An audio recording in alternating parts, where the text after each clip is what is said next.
Manila, capital and largest city of the Commonwealth of the Philippines, rises on the shore of the bay into which the Spaniards sailed in 1570, and where in 1898 Admiral Dewey achieved one of the greatest naval victories in history, the Battle of Manila Bay. As headquarters for American commercial interests in the Orient, Manila has been transformed from a sleepy Spanish town into a modern city. Inter-island ships, serving the archipelago of some 7,000 islands, berth along the quays of the Pasig River that flows through the center of the city. From the sterns fly both the American and Philippine flags, for the Commonwealth government is still under the protection and advice of the United States. Much of the local trading is carried on in cascos, flat-bottom boats which are poled through the many canals and waterways of Manila. Each casco has its family, whose life is spent beneath its thatched roof of bamboo or palm, veritable water gypsies in a climate that is kind to all. Manila is really three cities in one. Old Tondo, home of the Philippine masses, modern Manila, born of American development, and Intramuros, walled city of the Spaniards.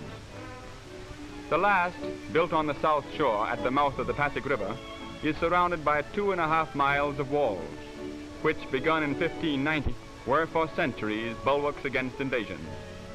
The moat encircling the walls was filled in for sanitary reasons by the Americans, and is today a drill ground, a recreation area, and a golf course.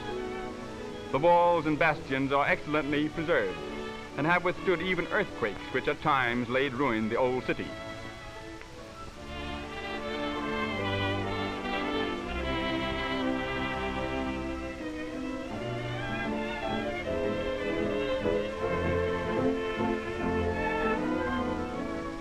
In the bastion of the Royal Gate is Manila's famous aquarium. The Parian Gate is the most notable of the city's 5, which until 1852 were all closed at night. Within the walls, little has changed since the days of Spanish rule. The main shopping street, Calle, chiefly catering to tourists, presents a picture of busy activity and colorful traffic. The projecting balconies and grilled windows are reminders of old Spain. The Franciscan Church, more than 200 years old, is one of the many places of worship within walled Manila, for the Spaniards converted the Filipinos into the only Christian peoples in the Orient long before the Pilgrims landed at Plymouth Rock.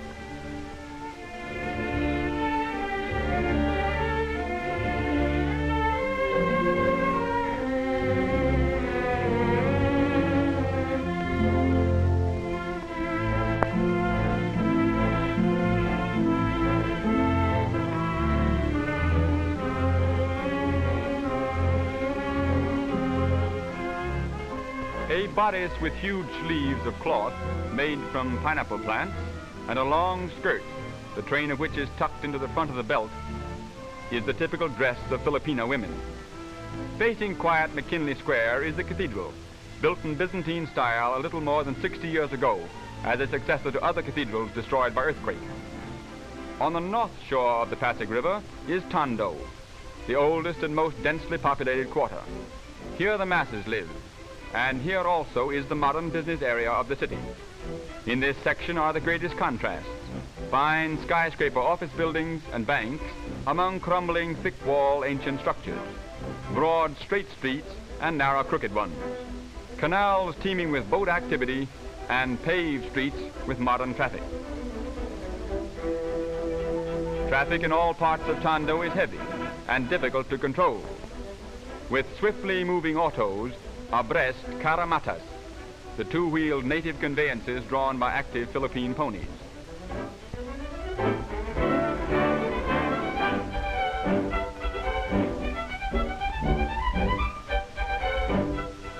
The oldest and still the main business street of Manila is the famed Escolta, a congested narrow thoroughfare 5 blocks long, which parallels the river between Plaza Moraga and Plaza Goiti.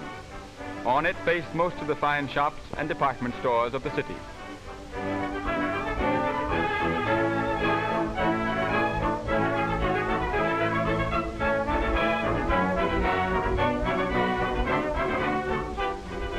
Another important thoroughfare is Rizal Avenue, named in memory of the great hero martyr, Dr. Jose Rizal, who was executed by the Spaniards in 1896, 2 years before the coming of the Americans.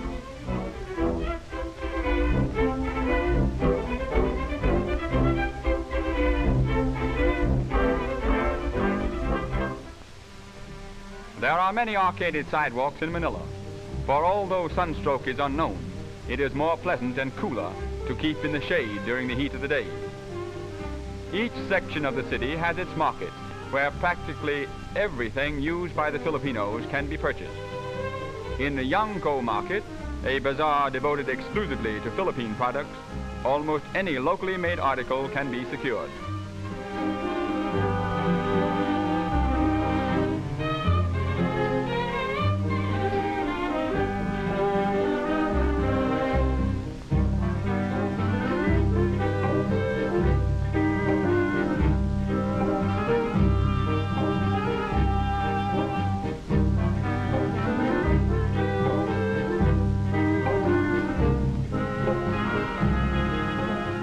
The two-wheeled carromata and carretela are the principal conveyances of the Filipinos. These carriages accommodate 2 and 6 persons respectively. Little straw protectors are placed on the wheel when the passenger mounts or descends.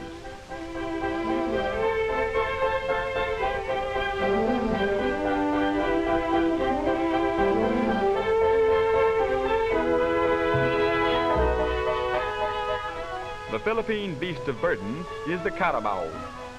There are more than 2.25 million of these patient, hard-working animals in the islands, and their slow pace is appreciated by their easygoing masters.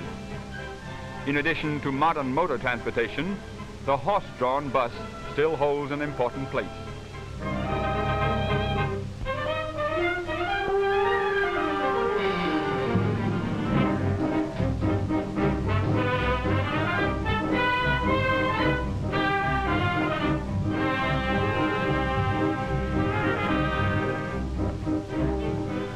The Pasig River is spanned by 4 bridges.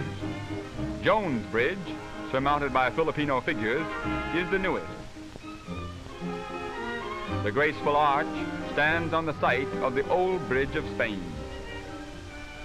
The spacious and dignified post office overlooks the river and faces upon the Plaza Lawton, where the Burgos Drive begins. The Burgos Drive, a magnificent wide boulevard, follows part of the sunken gardens of the old walled city moat. Near its middle stands the superb legislative building, completed in 1926 at a cost of $2 million. Today, it is the seat of the new Commonwealth government. In front of it, over the course laid out around the walls of old Manila, modern Manila plays golf.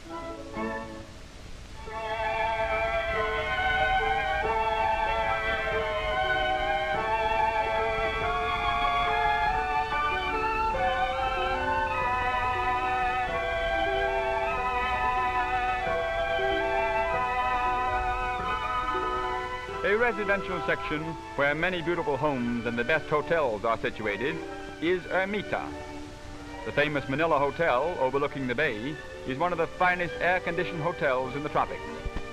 In Ermita are also the buildings of the University of the Philippines, a government institution which embraces wide fields of learning and offers excellent educational opportunities to all.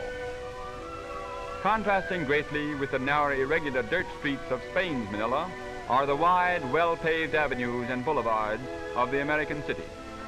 Great shade trees overarch many of the avenues, and palms or colorful flowering trees line other arteries.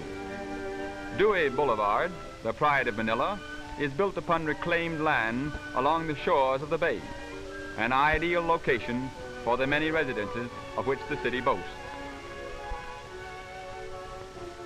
Among them is that of the American High Commissioner. The spacious house with its gardens and patio is often the scene of social splendor. Situated on the north bank of the Pasig River are the executive offices and home of the President of the Philippine Commonwealth. In a mansion built as the suburban residence for Spanish governors, a Philippine chief executive now directs the home government of his island commonwealth, an archipelago fast changing from a dreamy Spanish colony to a modern agricultural, industrial, and independent country.